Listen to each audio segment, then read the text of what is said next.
Hi, my name is Huber Lara. I'm a multimedia artist. I work on paintings, music, photography. I just like to do a little bit of everything.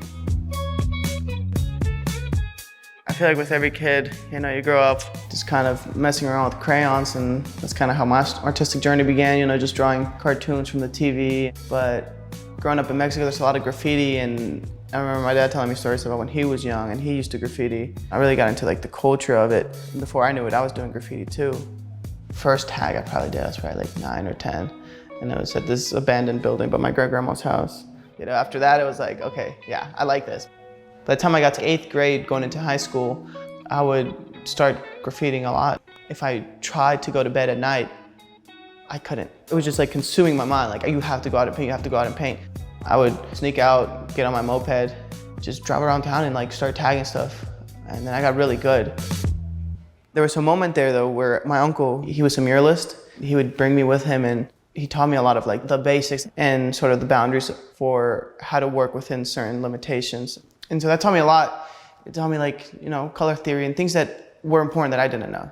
And it wasn't until I broke my leg skateboarding that I really got into painting canvases at home. And on canvas it was different because I could express something different and show a muscle that I don't usually show. And then from that came finding my own style. Because early on, my way of when I would paint on canvas, it was realism. Paint faces, portraits, things like that. Through graffiti, it kind of taught me to break the rules. You can do whatever you want. I just experimented, kind of creating this style where I was mixing my graffiti, but also with a little bit of the muralist aspect of what I learned from my uncle. Eventually I got to this point where I was okay, I think this is what works.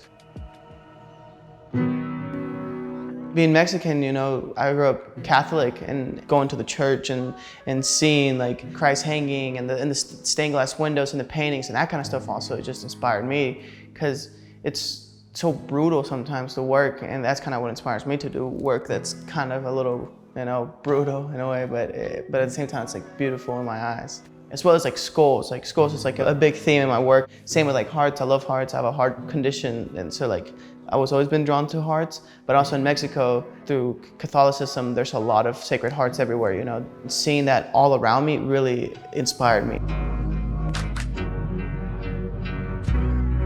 In graffiti culture, if you do something that's too derivative of somebody else, they're gonna come for you. So when I started painting, it was like that. It was if I found myself creating something that had already been made, or had already been done, I was scrap the whole idea. Or I would just change. I would just be all right, I need to do something new. And that's kind of how I eventually came to my own style, where I was this is a good balance of everything that I can do.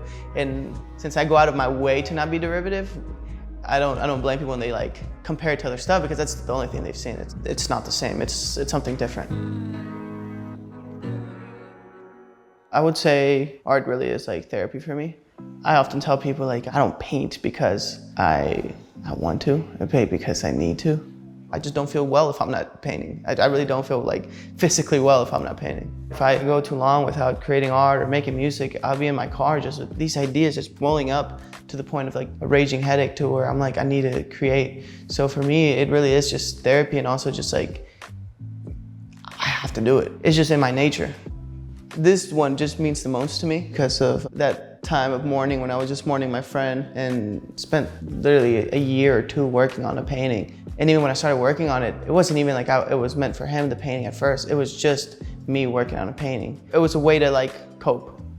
As it happens with most of my other paintings, the subject came afterwards. I started seeing these themes of death, and he just kept coming to my mind, and every little thing, every little detail, every little word that I would add in there, it was kind of dedicated to him. And it was things that just, when I was creating it, it was like having a conversation with him. Do I think you need suffering to make art? I don't think so. I think it helps, but I don't think the struggle creates you. I think you are what you are in spite of that struggle, and that can lead to the great art. Because it's easy to be oh, he creates because of his struggles, but I think it's more he creates in spite of his struggles. In spite of everything what this person has gone through, they're able to create something so beautiful, because somebody who was in their position, they wouldn't be doing that. These works here all were created in a similar way, where I buy these rolls of canvas in bulk, and I just buy all types of supplies.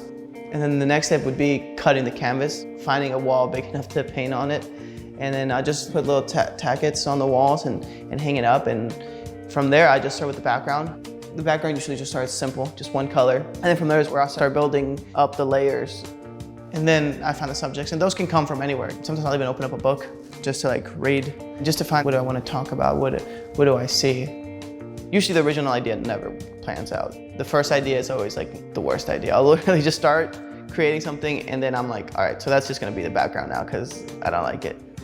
Again, that comes from like my idea of like what graffiti is and how like you would just slap your tag over something else. These walls that have like layers and layers of paint, and it's like sometimes the background has nothing to do with the foreground, but it just looks cool when it's all together. The only thing I want from just anything I create in general is to give people inspiration. To tell people like, you can do it too. A couple years ago, this work was in my room, collecting dust. I was trying to get it out there and I couldn't.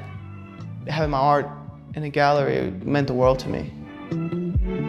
I find a lot of people in my life that had dreams and had wants and needs that they never fulfilled because they thought it was stupid or they wanted to get made fun of or they thought they were gonna look weird and they were just afraid of failure, but failure is part of the process and getting made fun of, fuck it. You know, it's like, it sounds crazy, but it's like, dude, it's just part of the process, man. Everybody is gonna think you're crazy. I work construction, and when I tell construction workers things like, yeah, I'm moving to New York because I want to continue my art and my music, and like to them, the concept is so alien because they've never followed a dream for themselves. But to me, it's like, why not?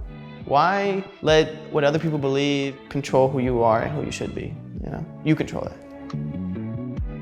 One thing I find in Kentucky, it's a weird place because, especially Louisville as a city, I feel like consumers don't like provocative art, you know? They don't like things that are gonna upset you. If you wanna sell work, you have to keep it very PG, but you also have to be very derivative. I find like when I go to certain boutiques, right, where like people are like selling art, a lot of what people are buying, it's like, it's very familiar to something else. I don't hate it. It's part of what it all is, you know? Music is the same way. A lot of people become successful just by being Drake clones. But from what I see, yeah, there's so much talent, but I just feel like it gets overlooked and favored for other things that are more marketable. But, you know, some galleries really do take risks. You know, I feel like Angie really took a risk on my work. And if you look at the other art in here, it's, you know, it's amazing art, and it's not like what you'll catch at other places. There's great talent here in Kentucky, but you just have to look for it.